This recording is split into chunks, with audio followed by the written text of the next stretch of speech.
Hello friends, welcome to SSC coaching centre. दोस्तों, आज की वीडियो में प्रॉफिट लॉस यानी कि लाभ हानि के हम क्वेश्चन कराएंगे जो कि यूपी पुलिस एग्जाम के लिए बहुत इंपॉर्टेंट है। और ये सभी प्रश्नों का तरीका अगर आपको नहीं आता है और इस तरीके का सवाल एज इट इज एग्जाम में आ गया तो क्या आप कर पाओगे? चलिए स्टार्ट करते हैं। पहला क्वेश्चन है, एक दुकानदार एक वस्तु के अंकित मूल्य पर 16.2/3% की छूट देने के बाद भी 40% का लाभ अर्जित करता है। यदि वस्तु का क्रय मूल्य 8,000 रुपए है तो उसका अंकित मूल्य वस्तु के क्रय मूल्य से कितने रुपए अधिक है? बहुत अच्छा सवाल। देखिएगा, ये आपके पास जो परसेंटेज वैल्यू है, पहले आप इसे फ्रैक्शन में चेंज करिए। तो कैसे करोगे आप? देखिए, 3 कमल पे 16 से करोगे 48, 48 में 2 जोड़ोगे 50, 50/3, 50 के बटे में 3। और आपको मालूम है परसेंट का मतलब बटे में 100 होता है। 100 हो गया तो ये कितना हो गया? ये नीचे 300 हो गया, ऊपर 50, तो 50 से कम 50, 50 से 300 6 बार में कट जाएगा, मतलब 1/6। उसी तरीके से आप ये जो दूसरी वैल्यू है 40%, इसको भी आप हल करोगे। तो कैसे करोगे? 40 लिखोगे, परसेंट का मतलब बटे में 100, 20 दूने का 40, 20 पंजे 100, 2/5 आ गया। चलिए अब इसको हल कर लो, अब कोई दिक्कत नहीं है। कॉस्ट प्राइस हमें निकालना है इनटू, देखिएगा सबसे जरूरी बात कि जो हमारे पास वैल्यू है छूट में है या प्रॉफिट में है, लाभ में है यहां पे, और यहां पे छूट में है। जब मैंने इसको चेंज किया था तो ये वैल्यू आई थी 1/6। ये छूट वाला है, याद रखना ये छूट वाला है, तो आप घटा के लिखोगे, 6 में से घटा दोगे 5/6 हो जाएगा। ये प्रॉफिट वाला है तो जोड़ के लिखेंगे, 5 में 2 जोड़ेंगे 7/5 हो जाएगा। ठीक है, चलिए 7/5 बराबर मार्क प्राइस इंटू 5/6, 5/6। ये अंकित मूल्य ना, अंकित मूल्य पर अंकित मूल्य मतलब मार्क प्राइस। क्लियर हो गया ना? तो ये कॉस्ट प्राइस पर और ये मार्क प्राइस पर। अब देखिएगा, कॉस्ट प्राइस जब मैं मार्क प्राइस को इधर लेके आऊंगा तो कॉस्ट प्राइस के बटे में मार्क प्राइस हो जाएगा, बराबर इधर क्या बचा? 5/6। ठीक है, और मैं 7/5 को इधर लेके जाऊंगा तो पलट जाएगा, पलट के 5/7 हो जाएगा ये। अब देखिए 5 गुने 5 25, ठीक है, और 6 सत्ते 42। इसका मतलब क्या हुआ? कॉस्ट प्राइस आपका कितना है? 25, और मार्क प्राइस कितना है? 42। अब देखिएगा यहां पे क्रय मूल्य 8,000 रुपए है और यहां पे क्रय मूल्य 25 है। 25 से कितना हो गया? 8,000 हो गया। भाई 25 का मान 8,000 के बराबर है, कितने गुना पर है? आप बोलोगे सर 320 गुना पर है। जब ये 320 गुना है तो मार्क प्राइस भी क्या हो जाएगा? ये भी 320 गुना हो जाएगा। हो जाएगा कि नहीं हो जाएगा? तो ये कितना हो जाएगा भैया? 42 का आप 3 गुना कर दो, और 25 रुपए की चीज को यहां पे 42 रुपए में बेचेंगे, ये आपका अंतर हो जाएगा। तो कितने का अंतर है? 17 का। तो ये भी कितना हो जाएगा? 320 गुना। सभी वैल्यूज 320 गुना हो जाएंगी। अब उसने पूछा क्या है प्रश्न में, ये देख लीजिए। उसने बोला है कि अंकित मूल्य वस्तु के क्रय मूल्य से कितने रुपए अधिक है। अंकित मूल्य वस्तु के क्रय मूल्य से कितने रुपए अधिक है, उसने ये पूछा है और कुछ नहीं। ठीक है, चलिए हमें और कोई वैल्यू निकालनी नहीं है, हम सीधे इनका अंतर ही निकाल लेते हैं, क्योंकि ये कॉस्ट प्राइस है और ये मार्क प्राइस है। दोनों का अंतर निकाल लो। 17 है, 17 का 320 गुना कर दो तो ये हो जाएगा 5440। इतना है भाई, अंकित मूल्य क्रय मूल्य से इतना अधिक है, 5440। किस ऑप्शन में है? डी ऑप्शन में। प्रश्न का बिल्कुल सही जवाब है ये। सभी को क्लियर हो गया? अब देखते हैं अगला सवाल। अगला प्रश्न है, एक व्यापारी एक वस्तु को इसके अंकित मूल्य के 72% पर खरीदता है और अंकित मूल्य पर 14% की छूट देने के बाद बेच देता है। उसका लाभ प्रतिशत कितना? अंकित मूल्य मतलब मार्क प्राइस, फिर आपका कॉस्ट प्राइस, और फिर आपका सेलिंग प्राइस। ये वैल्यूज आपको लिख लेनी है। मार्क प्राइस जो भी होगा वो अपने आप में 100% होगा। अब उसने क्या किया है? 72% की छूट पर खरीदा, यानी कि खरीदा कितने का? कॉस्ट प्राइस कितना है? 72, यानी कि 100 रुपए उस पर लिखा हुआ था, उसने खरीद लिया 72 रुपए में। उसने कितने में खरीद लिया? 72 रुपए में खरीद लिया। और उसने क्या किया है? अंकित मूल्य पर 14% की छूट दी है। अंकित मूल्य 100 है, अब 100 पे वो 14 की छूट दे देगा तो कितने में बेचेगा भैया? 86 रुपए में बेचेगा। बेचेगा कि नहीं बेचेगा? हमने खरीदा है 72 रुपए का, बेच रहे हैं 86 रुपए में। 72 का खरीदा है, बेच रहे हैं 86 में, तो फिर भी फायदा हमें 14 रुपए का हो रहा है। ठीक है, फायदा हो चाहे नुकसान हमेशा कॉस्ट प्राइस पर निकलता है। कॉस्ट प्राइस 72 है, प्रतिशत के लिए आप 100 से मल्टीप्लाई कर दोगे। ठीक है, चलिए अब इसे हम कटा लेंगे। 2 से कटेगा 7 बार में और 2 से कट जाएगा 36 बार में।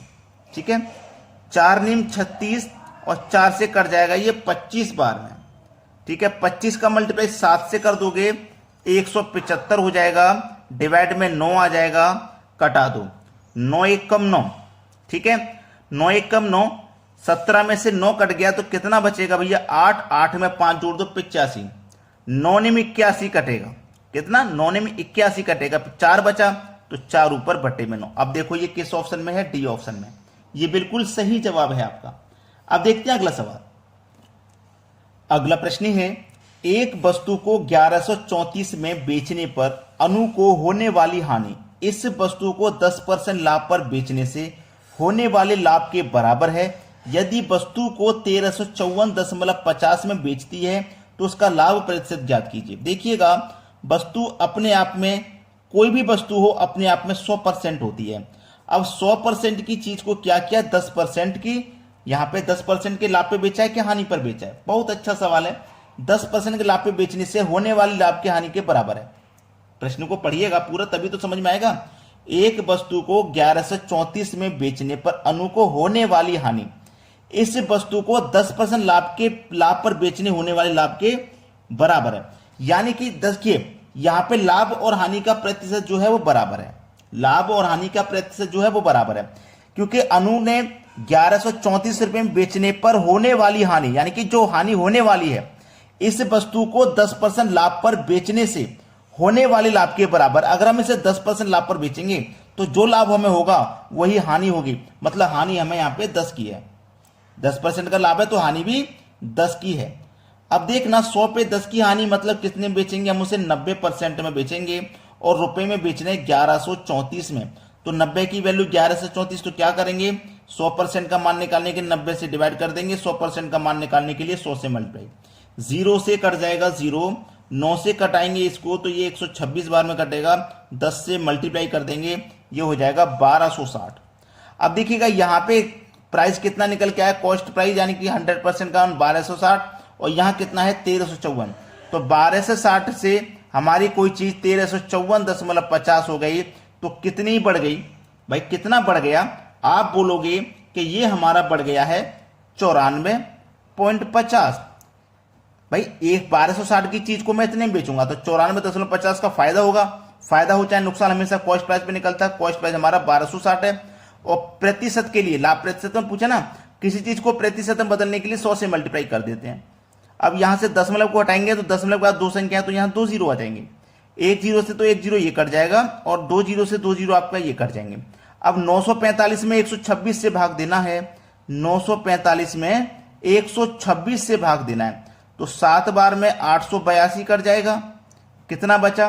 5 में से 2 गया 3, इधर से कैरी ले लो, 14 में से 8 जाएगा 6, और 8 से 8 0, 63 बचा। अब ना जाने का दशम लगेगा, इधर 0 हो जाएगा, 630 हो गया। 126 से 630 5 बार में कट जाएगा। ठीक है, तो आपका आंसर आ गया 7.5, जो कि डी ऑप्शन में दिया गया है। ये बिल्कुल सही जवाब है। अब देखते हैं अगला सवाल। अगला प्रश्न है, एक वॉशिंग मशीन का अंकित मूल्य 7200 रुपए है। इसे X% की 2 क्रमिक छूटों के बाद 4324.50 रुपए में बेचा जाता है। X का मान ज्ञात कीजिए। देखिएगा, बहुत अच्छा सवाल है। कितने में बेच रहे हैं भाई? छूट देने के बाद हम बेच रहे हैं 4324 में 50, इतने में ही तो बेच रहे हैं। हमारा अंकित मूल्य कितना था? अंकित मूल्य था 7200 रुपए।